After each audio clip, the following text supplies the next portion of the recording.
This Free the Guys podcast with Juju G. Like always yelling free the guys, free the guys, free the guys. Always saying free the guys. Today I got a special guest. My guy Casper. Casper, introduce yourself. What's up, y'all? My name's Casper, man. Cal City. Okay. Cal City, we in the building. Cal City, you know what I'm saying? Folks did 8 years. Folks got locked up in the USP Federal Penitentiary. Yep. USP McCreary, Kentucky. And that's the USP serious, right? Most definitely. USPs ain't, like, if anyone know about the Federal Penitentiary, serious, I'm saying, like, ain't nothing to play with and shit, like. And I met folks because when you leave the feds, your last little 6 months or whatever, year or whatever, they send you to the halfway house, right? Yeah. So, like, I come to the building, and, you know, I come in and shit, being affiliated, like, it just so happened you come up, you know what I'm saying? See I was Latin and shit, so, like, bro come up to me, like, hey, what's up, bro? What you is? I'm a gangster and shit. So folks like, oh, you know what I'm saying? Whatever. Me and folks get to chopping it up. So folks look out, you know what I'm saying? One of the guys, they look out and shit, like, and me and folks, you know what I'm saying, like, really locked in at the halfway house, like, and we both at the end of our bits. So, like, you did 8 years in the federal, like, in the penitentiary. Like, not like a little camp or no, like a little rinky-dink joint, like folks was in the USP. So what was that like for you? Man, the feds is crazy, bro. You know, I done time in the state, the time since a juvenile, bro. I've been getting locked up since I was 13, man. Yeah. You know. And, yeah, the feds is definitely a different ball game, bro. It's vicious in there, man, you know? Like, you know, it's militant, man. It's a war zone, bro. When you walk into them units, you could just feel the tension in the air, bro. You know, you get inside them cells, the locker, the bed frames cut up to shreds, man. It's just all the knives are missing. You know, people cut knives out the bed frames and shit.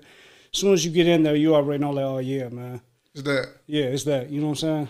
So like, what was it like for you though? What was it like being locked? Because it's different from like, you know, dudes like they've been locked up for a couple years, little twos and fews here and there, but like being down like as a stretch 8 years, 8 years a lot of time. So what was it like being in?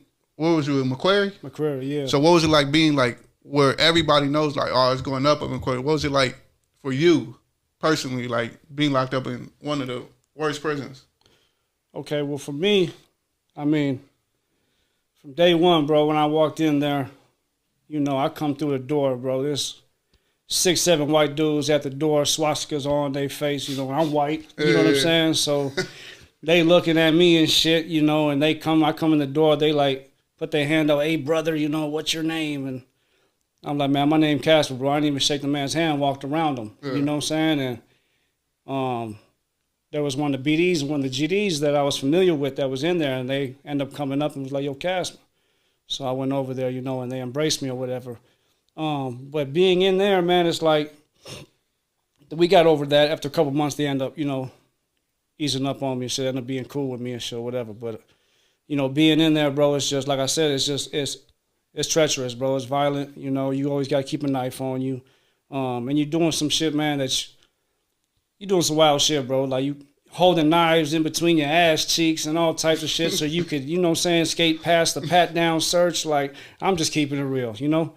Like, I know it sounds crazy to a person that ain't never been in there for people watching, but like, it's your life. That's your, yeah. It's like you either gonna get caught with it or without it. Just like in the streets, people in the streets, you gonna keep the gun, you ain't gonna keep the gun, you get caught with it, caught without it. And shit, yeah. Yeah, you know what I'm saying. So same thing in there, but the violence is more personal though. Yeah. You know, in the streets, it's like, you know, someone gets shot, they run up, they shoot. You know, it's tragic.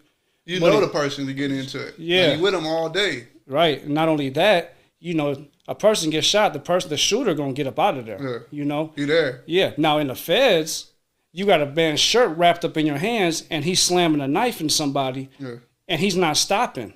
You know what I'm saying? To the police, COs rather, physically remove you off of that person. That's what we call it. You know what I'm saying? Cops. You know what I'm saying? The police and shit. That's what we call the COs and shit. Yeah. So it's like, it's different, bro. It's different. You know what I'm saying? But like, you know, that was cool in there though. Like I was tight with everybody in there. Norteños, and again, cool with the white dudes and shit, like the Aryans and all that type of shit. They was cool, you know, DC dudes. Yeah. You know, but see, for me personally, like I ain't like the feds, folks. Like it was like too much politics. For me, you know what I'm saying? Like in the state, every man was held accountable to their word, you know what I'm saying? So like you got I'm saying the folks, the finball, I'm saying the white supremacist gangs and shit. So like someone just say an ignorant outburst, like that shit don't fly. You know what I'm saying? Like it's gonna shake. Like you didn't disrespect it. So like, but people held their own or people accountable. So like you like, hey fam, get your buddy to get dude together. And I'm saying, all right, it's up. So when I was in the feds, G, like mind you, like I'm saying, without getting too much politics, like this the guys camp. Right. I'm saying, so this the guys camp and shit. So, but me personally, I was the only person, like one of the guys that was on the deck that it was all 13s, all Crips. It was all 13s and all Crips and fight size. So, but mind you, you know me, bro. I I'm saying, I rock by myself with a crowd. Like I don't need a whole bunch of people to rock. I'll rock by myself. So one of the Crips was like, he get to saying some ignorant shit like, man, when we run this bitch, ooh, woo. But it's 6 Crips, it's 8 13s like on the range and shit with me. I'm the only one of the guys that's on the range. So I'm like, what's up, fam? Show me you run it.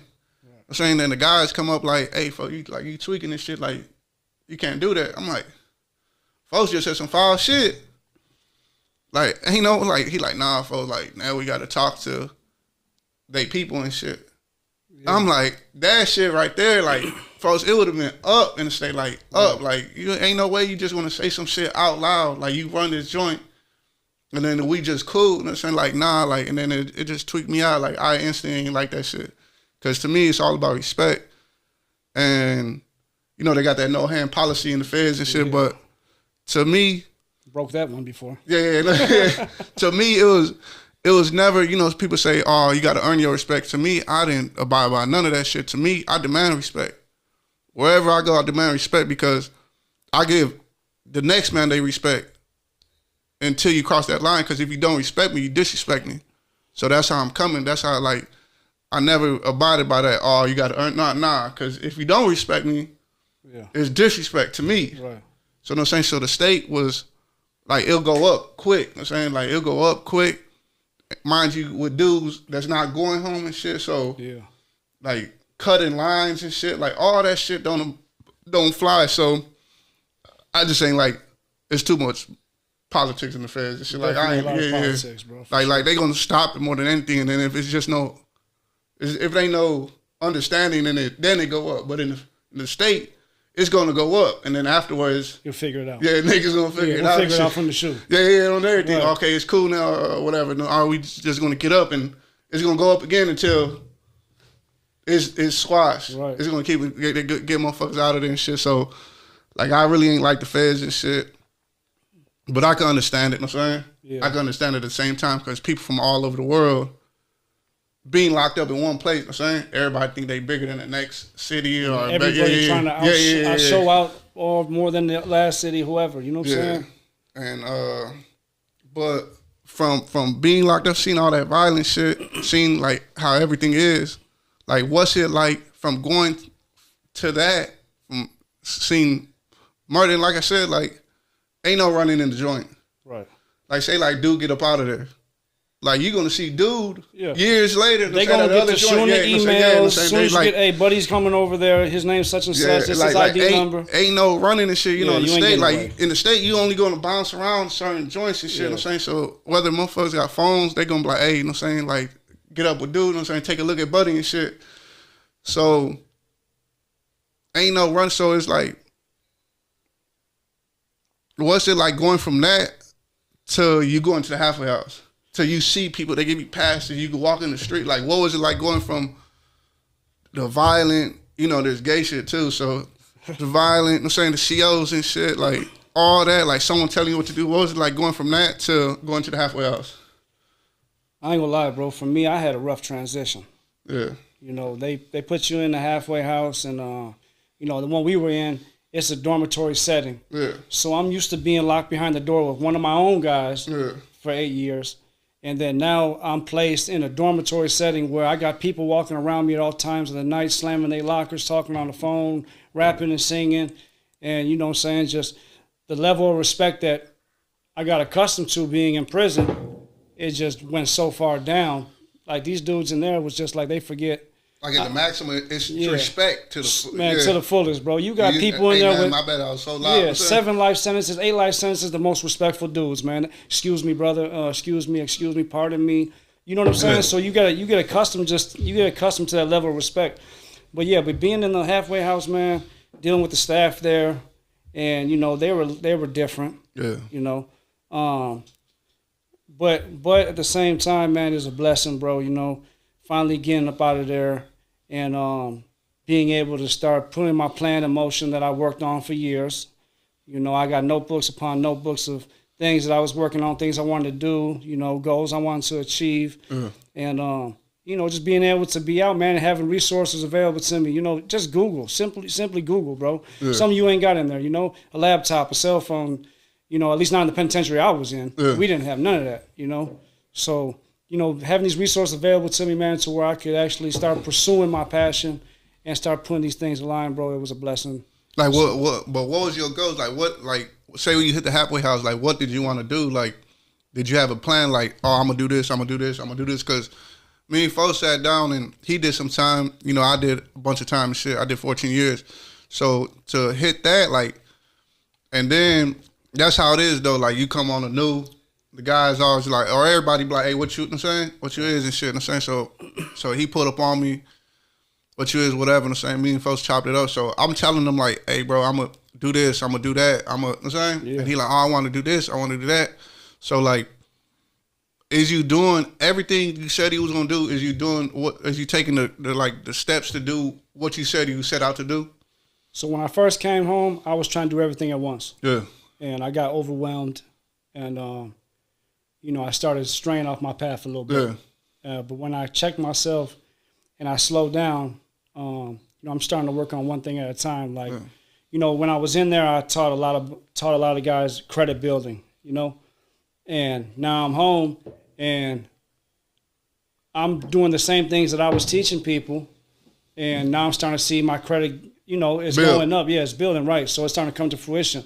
That, you know, I always wanted to do the barber thing. I've been cutting hair for years, but I always looked at it as a prison hustle. This last bid made me realize, you know what, you need to do something with yourself, man, because you're going to end up in this place for the rest of your life.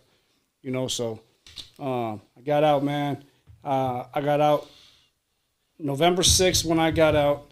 By December, I was in barber school. Yeah. You know, so, yeah, I'm in barber school, man, and I do content.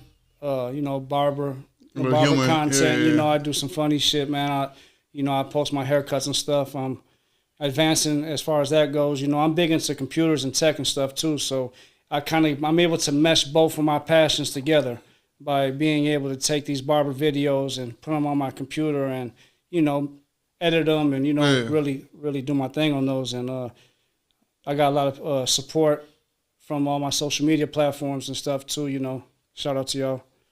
And but yeah, I mean, I do have some things though that I haven't touched on. Like he real good with the computer shit, because I don't like doing the computer shit. Like the computer shit weird to me. Like that shit was like it was flip phones or chirps when I got locked up. So like he did my card. This is my card right here. He real good. I even refer someone to get his get their business cards. Like he do my business. Like I don't know how he like he was showing me, like I sit on his bunk. And like he be showing me, and I'm like, damn, he cold. I'm saying like how'd you get into like the making business cards? So I've always been into computers and stuff, man. Before I was in the streets, gangbanging and stuff, you know. But then I put the keyboard down, and started picking up guns, you know, doing dumb shit. But you know, again, got out, matured while I was in there, came home, said, you know, pick this keyboard back up, man. Let me see if I could dust this bad boy off, man. See if I still got it. And at the like, you said you try to do over all that at once, right? And like in the joint, we think like, well, this how I think. Like when I get out, I'm gonna make this shit. This what I want to do. And like it kind of discouraged me when I didn't get the instant results, because you know in the joint you want instant, in the same, because we in there together, we all live together. So when I got out and I expected like this, my clothing line right here, and bro got on my clothing line too. So I expected instant results and I didn't get it, and it was kind of discouraging.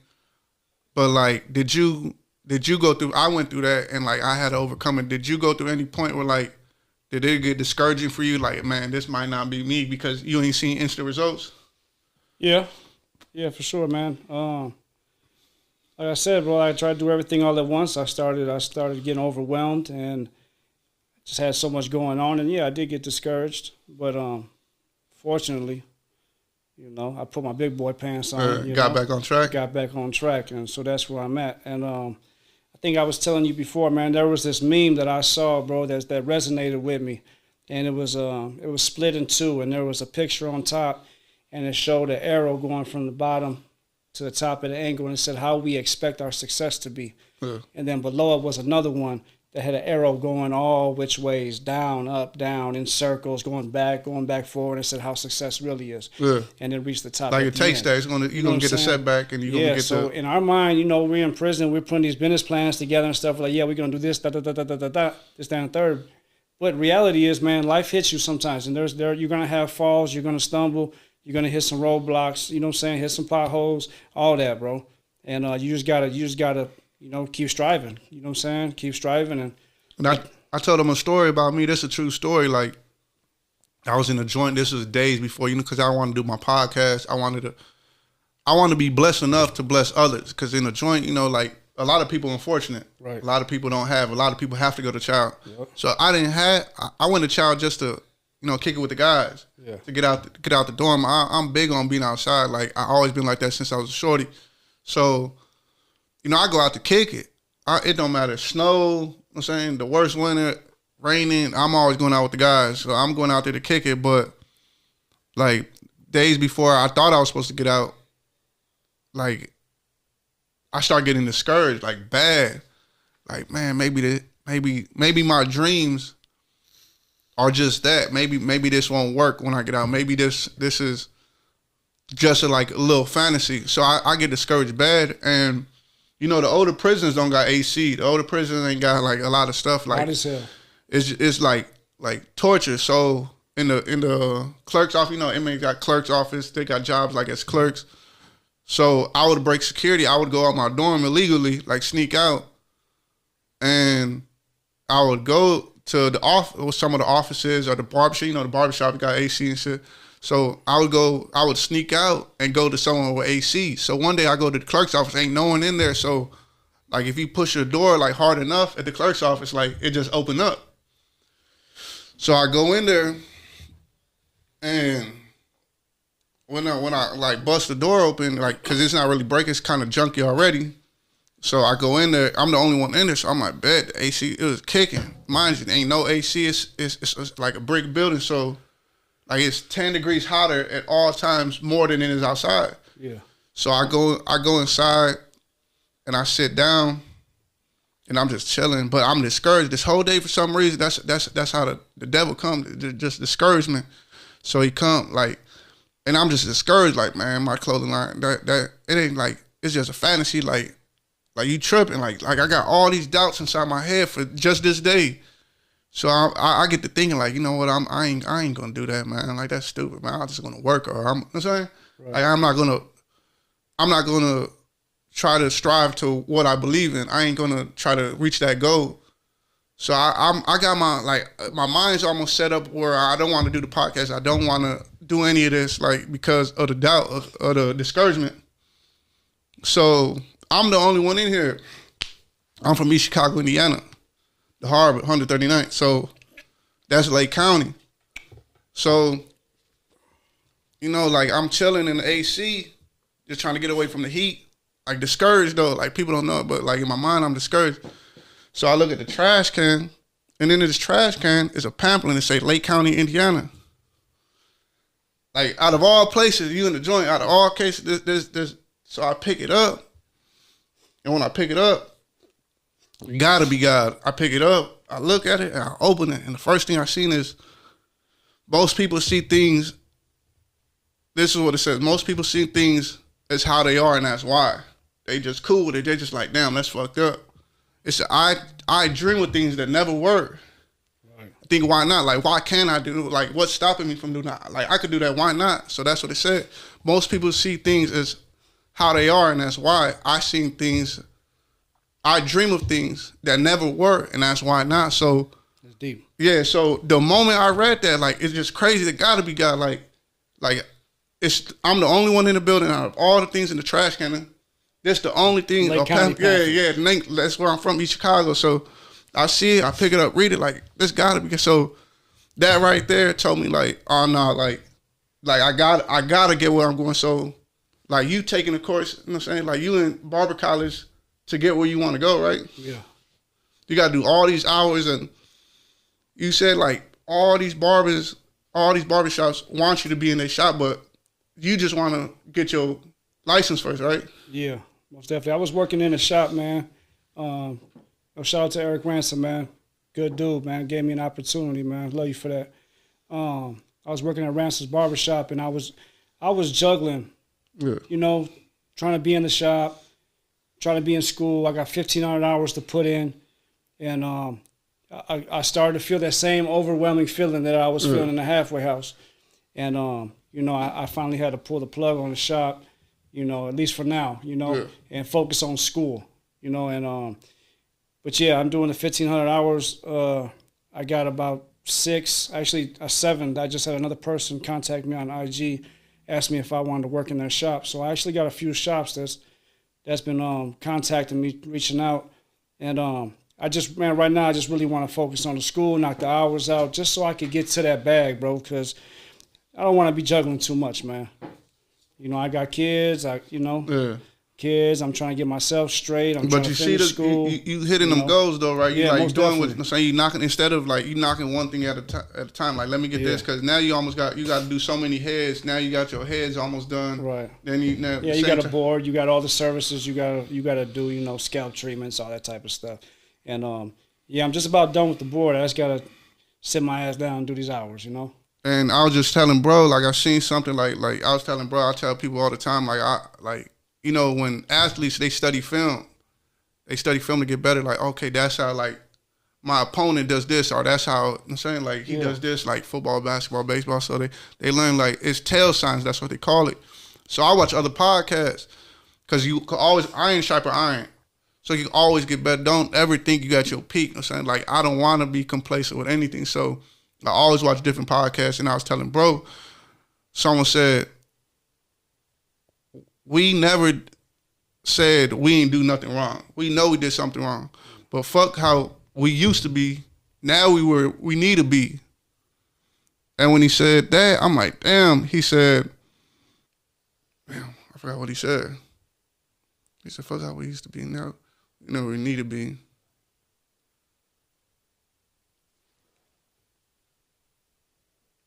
Oh, that's what he said. He said, I'm not saying we ain't do nothing wrong, because we know we did something wrong. Right.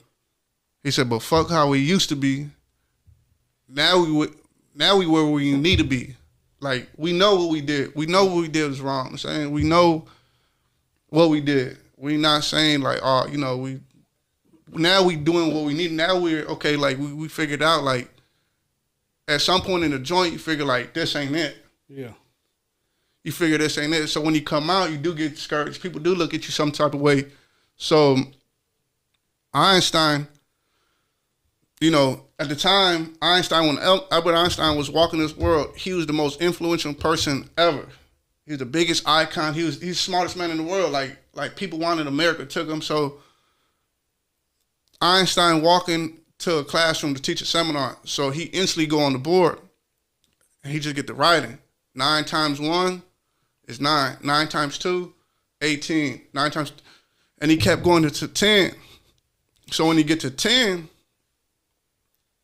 he wrote 9 times 10 is 91. As soon as he said that, everybody get to laughing. Oh, he messed up. Oh, he messed up. He messed up.